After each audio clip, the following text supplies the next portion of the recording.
Back to the basics, time to know. Soft skills, girls, and latest strength show. Work smarter, reach higher, unlock the door to more success than ever before.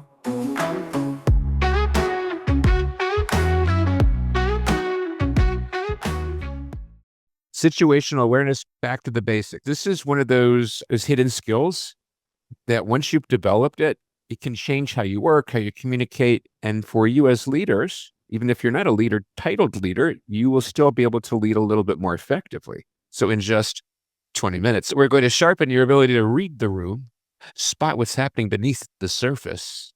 See how dramatic I'm getting? And act with intention. This is turning on an internal radar that you have to better navigate the human side of work. So let's begin. Let's start with a question. Have you ever walked into a room and felt something was off? You couldn't explain why, but something just didn't feel right. That little subtle awareness, that feeling that you have in your gut, situational awareness at work. It's your ability to take cues from the environment and interpret what they mean and respond accordingly. Now, why is this important? Because in many jobs, especially those involving science, leadership, and teamwork, which is all the things that we do, what's not being said is just as important as what is being said. Situational awareness will help you read people, spot the tension before it starts to boil over, and offer help before someone has to ask. This is going to help you to make smarter decisions even faster. So to build this skill, we're going to use something simple and memorable. We're going to call it the awareness triangle. Let me ask you to walk through it with me. And there's 3 different pieces to this. There's observe, interpret, and anticipate. Let's talk about each one of those. When you observe, this is the starting point for yourself. You have to ask yourself, what do I see? What do I hear? You're looking at people's body language, tone of voice, eye contact, or lack of it. Listen for silence, hesitation, or energy shifts. Now, in face-to-face business, you can observe a lot of things from seeing them. But we're in the business of seeing people in our minds because we're not always in front of them. We don't always see them. That observation that something isn't right can be the observations that you have from what you hear and how you put all that together. So that once you've observed what's going on, you have to start to interpret what it is that's there. So once you notice something, you move to interpretation. What could this mean in this kind of a context? Is someone frustrated? Is someone confused, overwhelmed? Is something not being said? So now you're starting to put together all these pieces and try to make some sense of it. That's the interpretation. Then you've got to anticipate. So this is that third part of this triangle where you have to predict what's going on. What's likely that's going to happen next? If no one says anything, will the tension grow? Will this problem continue to fester? Will the customer leave? Will a mistake occur? This helps you decide how to respond and when. This triangle gives your brain a fast, structured way to process dynamic solutions and situations and stay ahead one step of the way. This is just the beginning. Like, we're talking about situational awareness. So this means you're going and something doesn't look right or something is not on the beaten path, and you have to figure out what's going on and anticipate what might happen next. So I want to put this into action, and I'm going to show you a really short clip. It doesn't have any words. It's got a little bit of background music into it, but it doesn't have a lot of words or any really words to it. But you're going to get a lot of information from what you see. It's only about 8 or 9 seconds. So when you watch this, I want you to think to yourself, what's the mood? Who seems uncomfortable? Who seems uncertain? And what might happen next if things continue this way? So you're only going to get a small portion of the story. And then we're going to go back to these 3 questions.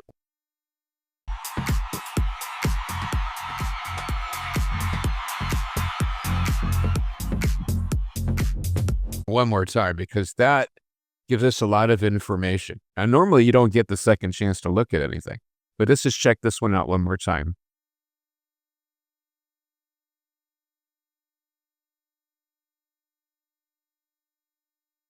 What did you notice? What were some of the clues that you saw?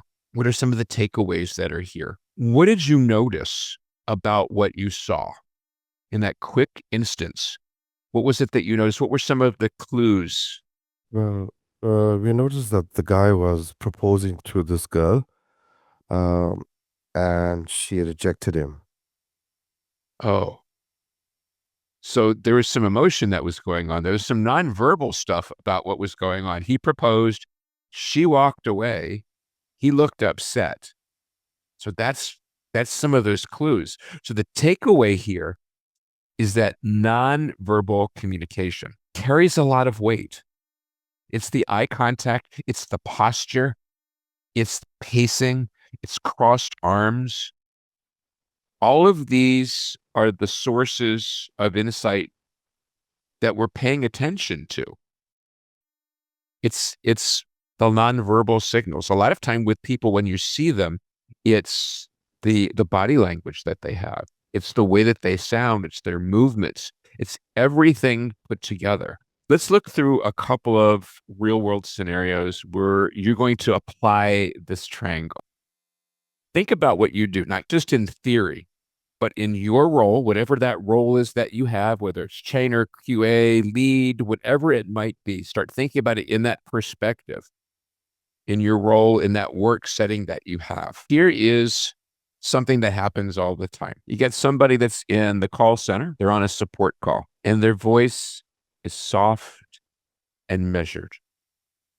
But you can overhear the customer, the patient's voice through that headset, and it's getting louder. And you're walking by in the call center, and your coworker kind of avoids eye contact with you as you pass by. They're kind of like, I don't know what's going on. With this in your mind, what did you observe? What do you interpret? And what is your next move based on that situation? So start to think. If I'm the support person, I'm on the phone, and my voice is really pleasant and calm, and you hear this yelling out of the headset. It's really loud, and you're my supervisor, and you walk by, and I can't even look at you. First, in your mind, what is it that you observed? So, if I'm the supervisor and I walk past an agent which is putting their head down, then I presume that the customer is frustrated and the customer is venting on the agent, and the agent is taking it very, taking it that, they're speaking to them, but they're not. What did you interpret besides what you observed? How are you interpreting what's going on? By her actions and and she putting her head down. So if an agency specifically putting their head down, how do we know if they're having a bad call? Or how do we know if the agency is literally having a bad day? Based on assumption or going down asking? There's a couple of ways. When you're making an observation, and if we go back to where we started from, this is a really great question before we move on to the next thing. It's like, how do I make some sense of what I'm seeing? Let's say that there's a break period, and instead of getting up and using the restroom or getting a snack, agents in your center just basically lay their head down on their desk for 5 minutes so that they can have a little bit of peace and quiet. Then they continue with their day. What you're looking for are things that seem to be off. We don't normally do this. And you see me and my head is on my desk and I'm sniffing for whatever reason. Is that something that doesn't seem to be normal? Or does that seem to be something that doesn't seem to be right? And what am I observing right now? Well, everything looks kind of cool. Everything looks like everything's going great. But am I taking a deeper observation? Like, that doesn't look right. Your mom or your dad, they'll know something is wrong before you even know something is wrong because they know you so well. Same kind of thing here. It's based on that observation and then how you interpret that. Well, if John is over at his desk and you can see that John is just frustrated, never puts his head down and is shaking, well, there's that observation. There's the interpretation that maybe something is wrong. So then what is that next move? So would you check in discreetly? Like, would you just basically kind of tap your hand on a shoulder and ask what's going on? Would you step in directly? Like, you hear that's what's going through the sound of the headset and something is going on. Do you step in to do that? Do you alert another manager? What is the right balance of support and space? Again, it's based on that moment at that very second of what's going on. What is it that just doesn't seem right? What isn't going the way it's supposed to go? So then you have to observe what happened, interpret it, and then what is that next move? Like, what are you going to do? Do you just you check with someone, you tap on their shoulder, do you step in? Like, what is it that you do? Okay. Here is another situation that we can talk about. So let's just say for whatever reason, we're at the building where your call center is. And there's a lobby there, and it's really nice and welcoming. And a guest walks into your lobby, and they sigh really deeply. And then they walk around and they scan the area, and they start to frown, turn around towards the exit without speaking to anybody, and then they just leave. So same 3 questions. What are the signals that we just saw that don't seem right? Person comes in, it's a welcoming atmosphere, and then they're sighing. And they turn around and just, is it disgrace? Is it because of a failure? Like, what happened? We don't know. What could be going on? So now you have to start to think, all right, well, I don't know this person. Something happened. They look a little upset or frustrated. They've sighed, their head is down, and then they walk out the door again. What might be going on? We see the visual signals or the auditory signals. We have the visual signals of what might be going on as well. Like, how do we interpret that? And then you have to think to yourself, all right, here's my triangle. I observed, I interpret, and now I have to analyze what's going on here. How could you intervene before they walk out? They're walking to the exit of the door. What could you do to intervene before they walk out? And so the person may be upset about something or might be frustrated about something. So before they walk out that door, I can ask like, "How are you feeling?" So maybe I can offer some help if it's about their task that they're frustrated about or like a personal conflict. There you go. It takes a moment based on everything that you're looking at, because now we're looking at the situation. We don't know everything that's going to happen before. We don't know anything that's going to happen afterwards. However, we do know that we can do something, and it's that human moment of what we do or what we don't do. That's part of that situational awareness. Situational awareness isn't about being nosy. It's not about trying to read somebody's mind. It's really just being tuned into what's going on. It's really about being present, because you have to be present to make these observations. But that anticipation portion, that's where you become proactive. If I see this and I observe that, what might happen next? What do I anticipate? That person's walking out the door. What might happen? Could it be something horrible? Or do they decide that I can't do it anymore, and then perhaps they go ahead and walk in front of a bus and harm themselves? Or maybe they're just having a bad day. Maybe they have the wrong address. We don't really know. But you have to be proactive, which is when we were talking about, or when our friend just mentioned, like, well, maybe I can go up and just ask them what's going on. How was their day? Just know, again, when we look at observe, interpret, anticipate, this is all looking for things that just seem to be out of the norm. You can still do the same thing with things that seem right too. Like, you still would want to make sure that someone is not going to come to harm. With our example, you can still be human, but we're talking about in that situation, what's going on. When you read the room, you walk into that room, you walk into a situation, look for something that just doesn't seem to fit in the right place. It's like a quick read, like just boom, boom, like what's going on. You should be aware of what's going on everywhere that you go. And then the awareness triangle. And then you have to think, based on all of this, what's my next move? What is it that I'm supposed to do? What do I have to do? What are the things I'm considering in that triangle of 3 things? So you look at the environment. You look at yourself. You can look at others. You're looking at everything that goes on to become aware. You'll become more aware of everything once we're done this. You'll start putting this into play, but start to think about that, the environment, yourself, and others, what's going on there.